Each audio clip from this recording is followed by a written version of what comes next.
The Caribbean region is enduring the brunt of the ravaging effects of climate change. Sea level rise, frequent and intense natural hazards, extended dry seasons, and loss of livelihood are among the clear and present dangers that we face. As leaders of the world gather at COP21, it is essential to the Caribbean that a legally binding agreement is delivered which commits to keeping temperature increases below 2 degrees Celsius. In the absence of such an agreement, climate change represents an existential threat to the majority of the borrowing member countries of the Caribbean Development Bank. The threat is already costing countries billions of dollars annually. A 2010 study showed that annual expected losses from wind, storm surge, and inland flooding amounts to up to 6% of GDP in some countries, and that climate change has the potential to greatly exacerbate these risks and increase expected loss by 1 to 3% of GDP by 2030.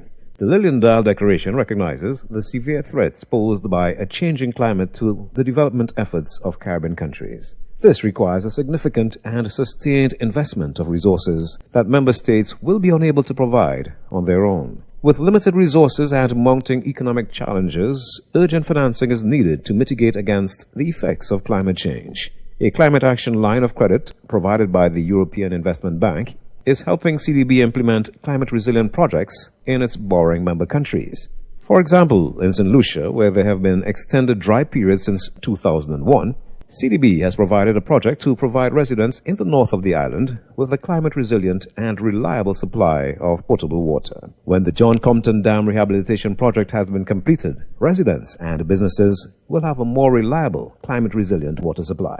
In Belize, CDB is improving the Philip S. W. Goldston Highway to make it more resilient to climate change impacts. The highway is a major commuter link and evacuation route between Belize City and the nation's international airport and is the main trade route to and from Mexico.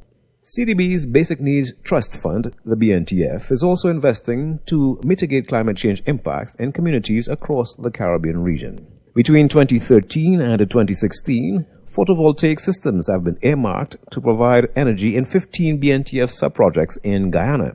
In the country's remote areas, BNTF-funded photovoltaic systems are already powering schools, medical facilities, and potable water systems. In addition to investing in climate-resilient infrastructure, CDB is committed to building the Caribbean region's capacity to tackle climate change. We have provided funding to help the Caribbean Community Climate Change Centers work with governments to incorporate climate change action into national development planning. The bank also provided grant funding to the Caribbean Institute for Meteorology and Hydrology to create customized data management system to gather intelligence on historical and current trends. Despite the progress that has been made, more must be done. Nations in the Caribbean region need access to more concessionary resources to address the impacts of climate change. The region needs global leaders to take bold and urgent action now to limit warming to below 1.5 degrees Celsius. 17.6 million Caribbean lives are counting on this agreement to secure a future for them and their children.